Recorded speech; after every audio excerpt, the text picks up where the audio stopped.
Chapter 29. Bitten.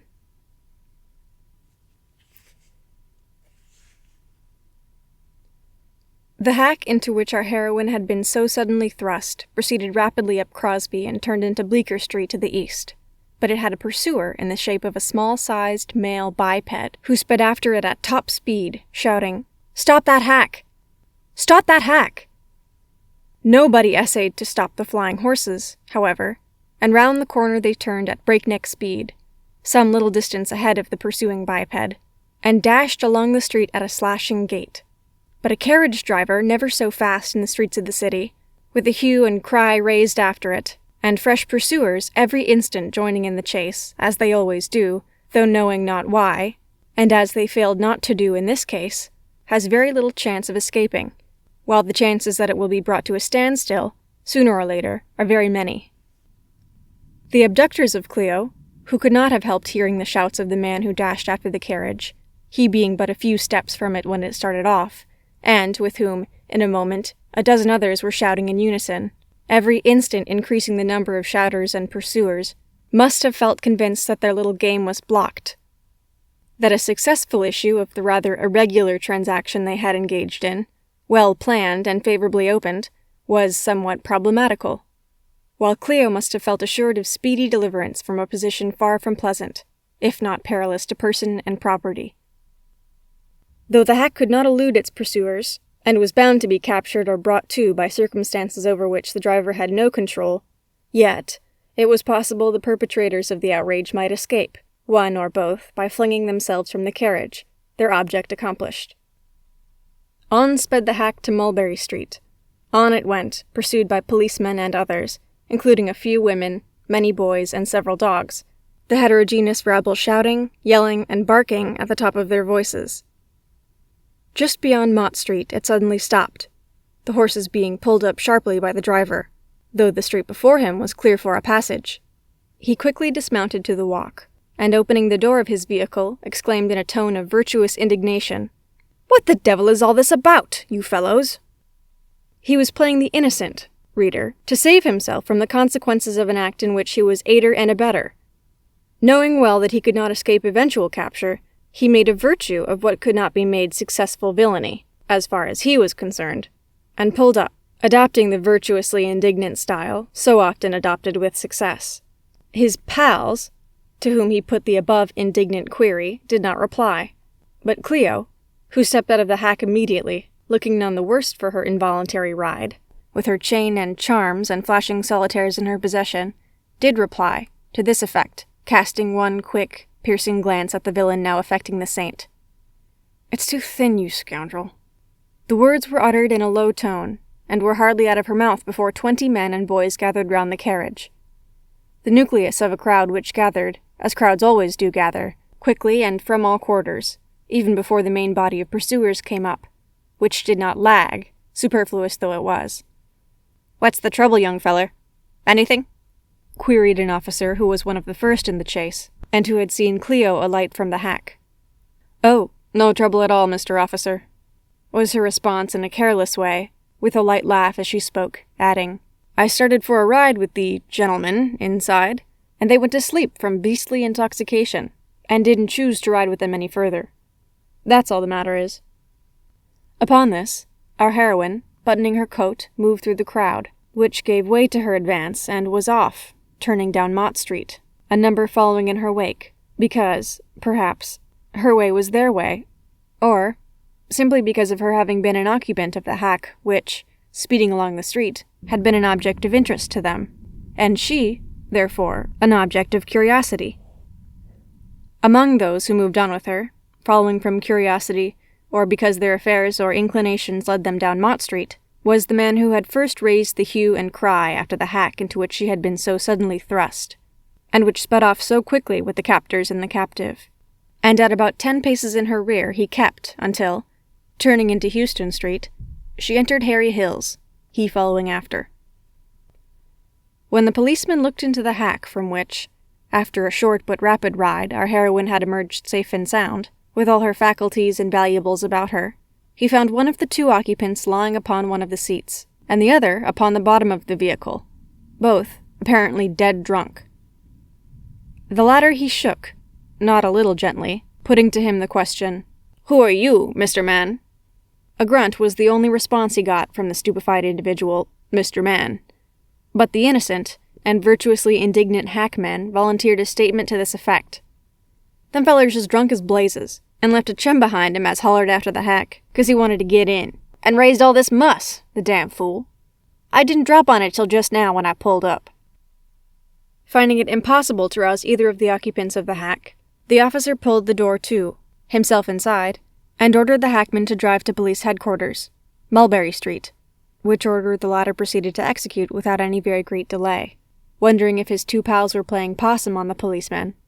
Or, if not, what the devil had come over the spirit of their dream? We could have told him, had he asked us. The golden rattlesnake, coiled round the little finger of Cleo's right hand, had bitten. And from the effects of that snake bite, they would not recover for an hour or more, the venom of the golden reptile being a tremendously powerful narcotic, subtle and instantaneous in its effect, sufficient in its potency to produce immediate languor, coma following quickly, death, if the bite were twice repeated. But the snake had bitten but once, Cleo having no desire to kill her abductors, but only to protect herself, and for this, one bite was sufficient. No doubt she was laughing within herself the moment the rascals were being rolled to headquarters, at the wonder that would come upon them when they came to, and the way they would look at one another for explanation which neither could furnish. They would remember they had secured a prize, a rich one. That would be all. Chapter 30. Harry Hill's. The entrance to and facade of Harry Hill's famous place of entertainment in East Houston Street, if less spacious and grand, less gorgeous and imposing than those of the Grand Opera House, are, nevertheless, quite notable in their way, and as well calculated to impress the first-time visitor as those of its more pretentious and elegant congener in 8th Avenue. The first, with a sense of the somewhat singular and decidedly outre, the other with a sense of somewhat sublime and decidedly recherché, and, in the memory of many, they would linger longer than the more imposing and elegant front and entrance of the temple on that avenue mentioned, singularity being more tenacious than splendor, the latter having gotten to be quite a common affair in the 19th century. No glare of gas, an extraordinary blaze, streams from gilded and stately lampposts in front of Harry Hill's Variety Theatre, one large lantern, and red and white glass over the entrance sufficing. No ticket speculators, unnecessary evils, throng the vestibule of this popular pantheon, patronized by patrician and plebeian, with the choicest seats in the house. And they always have them, being in with the managers, the reason being that Harry isn't in with a superfluous order of bipeds, ticket speculators, keeping a box office where one can get front seats, if he goes early, without the extra charge of which the employment of middlemen entails. The entrance to Harry Hill's, let us say that who enters here need not leave hope behind, nor pocketbooks, is not imposing. One enters a saloon, deep and low-studded, with a bar on the left, and barrels and boxes on the right, with prints of prominent pugilists adorning the walls, with other pictures, with a storeroom and cuisine opening from the rear end of the saloon, a stable where Harry keeps several steppers, and in the cool of the year, a pet crow. Opening from the back of the bar, and, at the rear end of the latter, the box office. Cleo, taking a look around the place at the prints and things, procured a ticket to the auditorium above stairs, the ascent to which is from the rear of the saloon, and wending her way upward, delivering her tickets to the doorkeeper, at the head of the stairs, by name Lamont, and not to be squeezed by everybody with the gloves on, the favorite resort of the sporting fraternity, the dropping-in place of the Bloods, fast men, generally, with those that could be considered fast, and where the lovers of fun, freedom, and festivity most do congregate. A place sui generis, where conventionality and punctilio are more honored in the breach than in the observance, but where liberty does not degenerate into license, where the entertainment is varied, with less to offend the fastidiously inclined than at many of the high-toned theaters, where the topsawyers, the substrata of humanity, meet, mix, and mingle, parsons as well as pugilists, on the broad plane of equality, for the time being, the high up in the social scale, putting on no airs, the low down keeping within the bounds of decorum, where one and all can smoke, smile, and be happy, eat, drink, and be merry on the free and easy plan, without reference to politics, puritanism, formality, or Mrs. Grundy. The room is spacious, and though low-studded, well ventilated, with windows on Houston and Crosby streets, and openings in the ceiling. The stage occupies one corner, that by the stairway from the saloon. Ladies are not obliged to pass through the latter, there being a private entrance for them, and is raised 2 feet from the floor. An inroad is made into the room diagonally, opposite the stage, by a building on the corner of the 2 streets named, not occupied by the proprietor of the theater. That portion of the floor on the Crosby Street side is the auditorium proper, while that on the Houston Street side is kept clear for those who would trip the light fantastic toe during the intervals between the regular stage performances, a bench running around the side and end. On the left of the auditorium is a barroom on the English plan, that is, the presiding genius and dispenser of beverages palatable being one of the fair sex, thoroughly understanding her business, and very agreeable and courteous to all seeking solace and refreshment at her hand. At the end of the bar is a lunch counter, and on the opposite side of the room is a shooting gallery, between which and the stage is a flight of stairs leading to the wine room and dressing rooms, the rest of the space in the auditorium being occupied by tables and chairs, and here, without being caged, cribbed, cabined, and confined, as in the conventional theater, one can sit at his ease, and smoke, and drink, and eat, and look at the performances, and chat with some fair member of the demi-monde, or omit the chat and social glass if he likes, or is fearful of entangling alliances. In short, a place where one can do as one pleases, provided one does not please to displease others by misbehavior, and attempt to stretch liberty into license, in which case one is immediately admonished by the proprietor and manager when, if one does not simmer down within the bounds of propriety, one's exit is apt to be very sudden.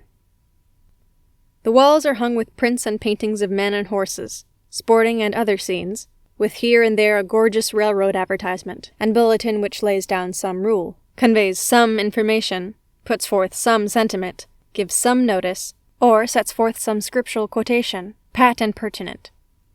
One of these latter bulletins reads thus: Harry Hill's Saloon. Scriptural justification. Proverbs 31:6. Give strong drink unto him that is ready to perish, and wine to those that be of heavy heart. 7. Let him drink and forget his poverty, and remember his misery no more. This concludes with a sentiment from Solomon, we think, as follows: Who loves not woman, wine, and song, remains a fool his whole life long. Solomon was sound, or any other man who gave birth to this sentiment. Another bulletin reads thus: Gents can sit here at their ease, free to call for what they please, free to speak and free to think, free to pay for what they drink, free to stay an hour or more, free to go if it's a bore. Beneath his poetical effusion is this admonitory notice: Profane and vulgar language positively prohibited. Nearby this, a writing on the wall informs one that lovers are not appreciated and therefore not wanted. A large placard in the terpsichorean portion of the hall informs one still further that the theater, on Sunday evenings, becomes a club room, admission free to all comers, there being no performances. Smaller cards, posted here and there about the hall, convey the appetizing intelligence that oysters are served in every style, and other cards mention other esculents and palatable beverages to be had upon the order given, one of the latter bearing on its face hot apple toddy, having done duty on a post near the bar for several years, through summer as well as winter seasons. The music at this unique establishment is extracted from a piano, violin, bass viol, cornet, and small drum, and better than which music would be quite delightful. The performances consist of fancy and character dancing and singing, with sparring and wrestling matches on Saturday evenings, and on Thursday matinees. Such is Harry Hill's, and such our heroine found it, and on the evening of her visit the house, as usual, was full, presenting a gay and animated appearance, and one full of novelty for Cleo. A character dance was being performed as she entered, and the orchestra was in full blast. Every table had its coterie of gentlemen and ladies, who sat and chatted and smoked. Ladies as well as gents smoked, and full-grown Henry Clays, too, with very evident relish, and, if not with all the address of the masculine smokers, with as much abandon.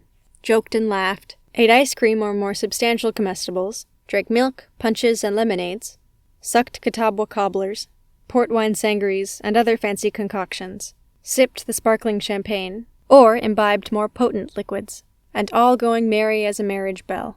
Very little attention being paid to the dancer on the stage, who did his level best, nevertheless.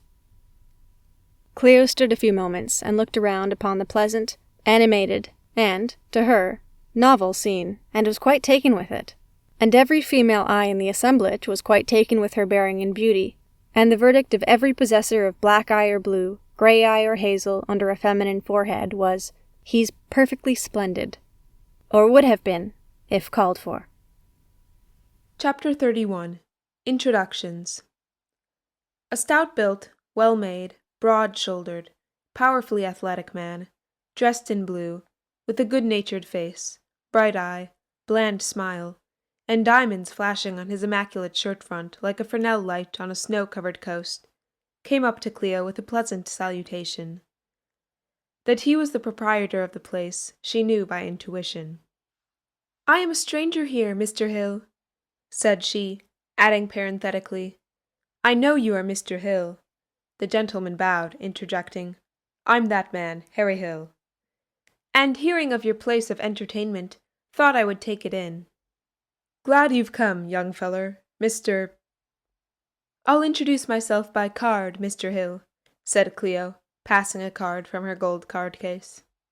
"Mendez, glad to know you, and now—" "You will take a glass of wine with me," said Cleo, breaking in, knowing that he was about to invite her to imbibe, and wishing to get in ahead. "With me," said Harry. "With me," said Cleo. "I insist. Besides, I was first." "But you took the words." "Never mind, Mr. Hill, it's my treat. Come," said Cleo with a laugh, moving towards the bar, Harry with her.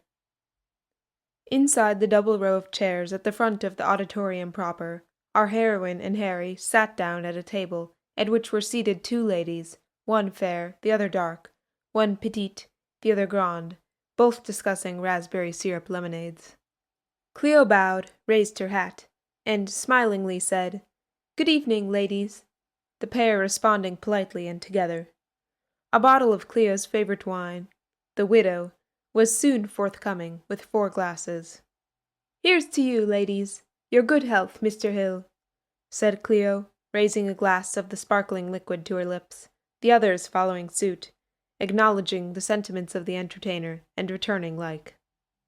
Half an hour and 2 bottles of wine were consumed at that table, Cleo chatting cheerily with the blonde and brunette, who rarely took their eyes from the perfectly splendid young fellow, and with Harry who, however, had his eyes all about him, looking out for things generally.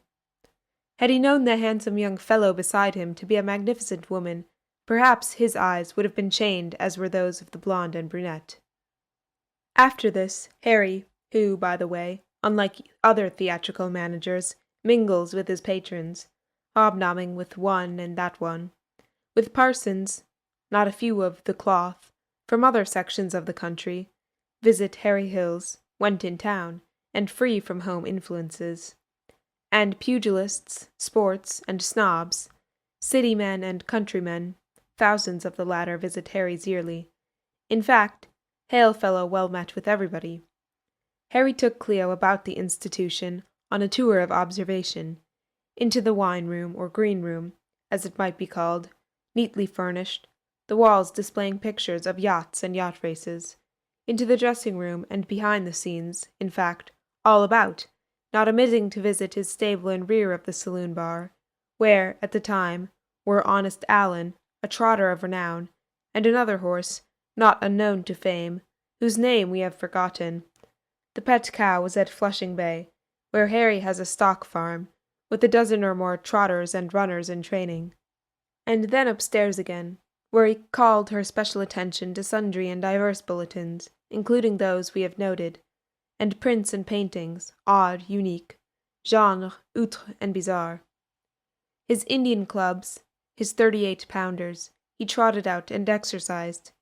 She essayed these, but they were too many guns for her, though with a pair of 20-pounders she was at home, having practised with clubs of that weight and lighter. "Well, Harry," said Cleo. She dropped the mister after the first greeting. After going the grand rounds, if one can be disappointed agreeably, then I am agreeably disappointed in this institution. I expected to find a free and easy-going place, with fun and festivity at 4, but did not expect to find such propriety of speech and behaviour, and such order where such latitude of liberty is allowed. "There's not a more orderly place in the States," said Harry, not a little proudly. "I believe you, and wouldn't by any means accept Beecher's Theatre in Brooklyn," said Cleo, laughing. Harry laughed, saying, "I've run this place 20 years, and had pretty hard work to get it down fine, but I've done it, and it's an easy thing now to keep things in proper trim. You see, they are laughing and talking just a little too loud for the singer to be heard well." Saying this, Harry rapped smartly on a table near which they were standing, and called out, "Order, gentlemen!" very suddenly subduing the loud talk and laughter. "Many used to think, a long time ago, it was a rough place," continued Harry, "and perhaps it was a trifle so before I smoothed it down, but everybody knows now what it is.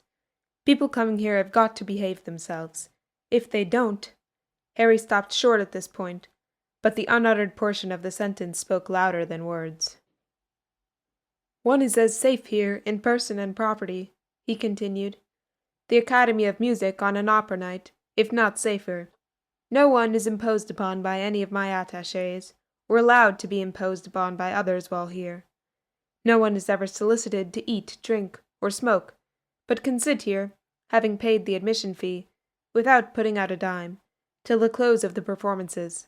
But let us—" "Shoot for a bottle," interposed Cleo, looking towards the shooting gallery, again cutting off an invitation to wine from Harry. "It goes," said he, and both went over to the gallery, several of both sexes following to see the shooting, among the feminines the blonde and brunette aforementioned. "I'll shoot first, and then you'll know just what you've got to beat," said Cleo with a laugh, taking the spring gun, throwing a dart, from the attendant, she being familiar with that sort of weapon, having one among the rest of her arms at home. Once, twice, thrice, consecutively, she rung the bell, and laid down the weapon. "Well, I can only tie that," said Harry, laughing, adding, "You're a shootist, ain't you?" Cleo, laughing only in response. Harry, a good shot, by the way, rung the bell twice out of 3 times, and so lost the battle. "Try that again," said he, "and if you ring 3 times, I'll pay another bottle without shooting." "I'll bet a bottle he don't do it," said a gentleman standing by, who thought it was more luck than skill with Cleo. She turned to him, saying, "Book that bottle for me," and taking the gun, rung the bell, ringing it the 2 next shots also. That she was a certain, and not an accidental shot, both Harry and the other gentleman were satisfied, and the latter cancelled his wager at once, Cleo waving the wine one of Harry for the next time being, saying to the latter that she would circulate about a little among the fair sex. "That's right, make yourself at home here," said Harry, in his ever cordial way. "Don't stand upon the ceremony of introduction, but introduce yourself at once, and to whom you please. Presentation is not required here, the ladies waiving that formality. I'll see you again by and by." Chapter 32. Festive. Cleo found the ladies quite accessible. There was none of that distance observable that ladies of society affect, thinking, probably, that it lends enchantment to the view of those whom it keeps afar. While they were not at all forward in keeping themselves in the background of the chilling shade of reserve, they were not at all backward in coming forward with the warm sunlight of sociality, when befittingly approached by the opposite sex, and the reader may rest assured that Cleo met with no repulses in her very gentlemanly advances. "Come, ladies," she said to the 2, the blonde and brunette, to whom first introduced herself, who happened at that moment to approach her. "Let us sit at that vacant table yonder, and try the tempers of some wine and ices, that is, if you feel so disposed." "Certainly we will," said the grande brunette, the petite blonde smiling her assent. Enter the trio took possession of the table indicated, near the center of the auditorium, Cleo suggesting that it should be filled to the extent of its accommodation with other ladies, making up a jolly party, and acting upon her own suggestion, threw her magnetic glances about, very shortly attracting 3 other ladies to the round table. "Room for one more?" she said, laughing, to another passing near her, a brown-haired, blue-eyed beauty, with skin as clear as alabaster and teeth of pearly tone. The room was taken at once, and the table filled, Cleo forming the setting, or seal of the ring about the board. The ladies declaring for ices, these, with 2 bottles of wine, were ordered on by our heroine, and were shortly forthcoming.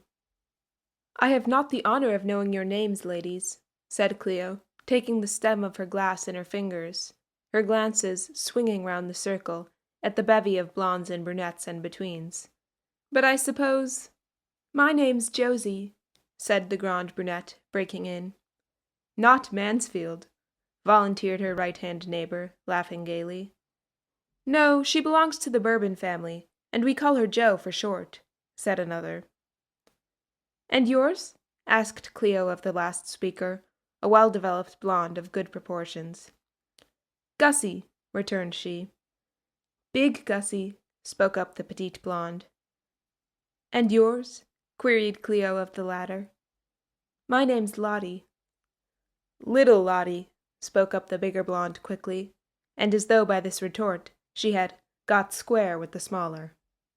"And mine is Nellie," volunteered the 4th, a brunette. "And mine is Lizzie," spoke a 5th. "Mine is Fanny," said the last, but by no means the least of the 6 ladies in point of personal attractions, the brown-haired, clear-skinned, blue-eyed one, with a mouthful of pearls, a between neither blonde nor brunette. "Well, ladies, Josie, Gussie, Lottie, Nellie, Lizzie, and Fanny, my name is Juan, with Don as a prefix, and I drink to you all, individually and collectively," said Cleo in a sprightly tone, raising her glass to her lips, the ladies drinking to Don Juan, manifesting no little mirthfulness as they glanced over their glasses of sparkling wine, at their gay and gallant entertainer, whose beauty dazzled and whose manners charmed them. "Now, ladies, let me improve these ices," said Cleo, after drinking her wine, taking up the other bottle as she spoke, and cutting the strings holding the cork, which flew ceilingward with a loud pop, musical to her ears. "This will improve them," she said, and poured the sparkling golden liquid upon the ices, filling the saucers to the brim. The champagned ices, confection fit for the gods, disposed of, Cleo ordered on cigars, offering cigarettes if any chose them, with no takers, the more substantial weeds being preferred to the dainty things she smoked. And there, with the cast out from society, which is more sinning towards than sinned against by those which its male members made what they are, and who are not cast out, sat Cleo, chatting and smoking, chaffing and joking, and sipping the sparkling wine, a 3rd bottle having been ordered on by her. The liveliest, sprightliest of the 7 was she, mirthful and frolicsome, full of fun and flashing with wit, giving little chance, for a time, for any of the others to display their powers, so freely she gushed in her gaiety. To say that they were delighted with their charming entertainer, notwithstanding they were forced to comparative silence by her extreme volubility, something not relished by women as a general thing, would be stating it quite mild. They were charmed, captivated, and carried away, or could have been, by the perfectly splendid young fellow. Any one of the 6 would have married him on the spot, had he been a marrying man.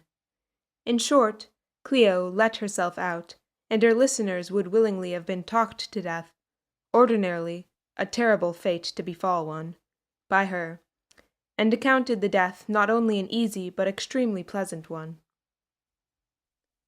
But Cleo was merciful, and desisted at length, after holding them an hour by the power of her tongue. Declaring herself then to be talked out, she began to make love to Fanny on her right, who received her advances with pleasure, bursting out in a moment with laughter, saying, "You are talked out, are you? I'll match you against any man or woman in the place, if you are talked out. You'd beat them all." "Come over here, Don, if she won't have it," said big Gussie, who sat opposite Cleo, with the latter's whip in her hand, which had gone round the board, its beautifully chased gold butt being much admired.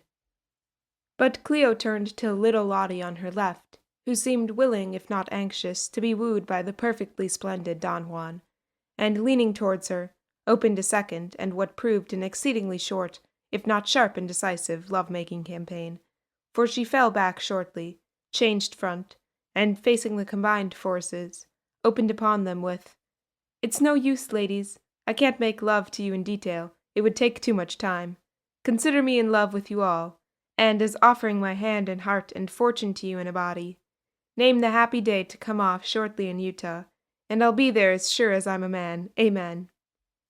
Laughing heartily, the ladies all agreed to go to Utah by next train, and then commenced a season of chaffing, with champagne accompaniment, Cleo holding her own against the 6, coming in by a head the winner, when she might have distanced them.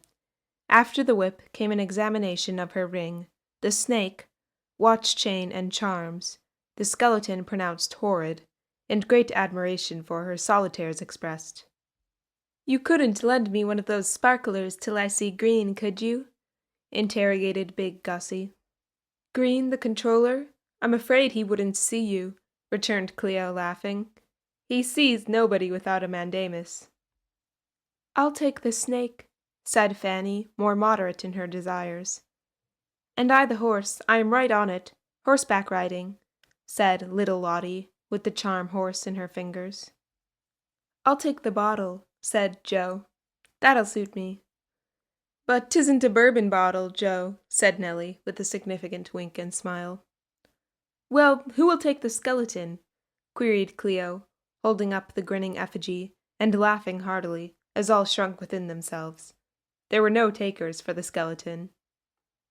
At this moment Harry Hill came up, and asked Cleo if she didn't wish to dance, as all who wished to do so could then have a chance, calling out, "Partners for a waltz or quadrille?"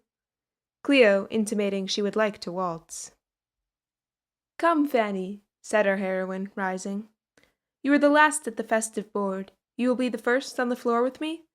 The last shall be first, if she wishes."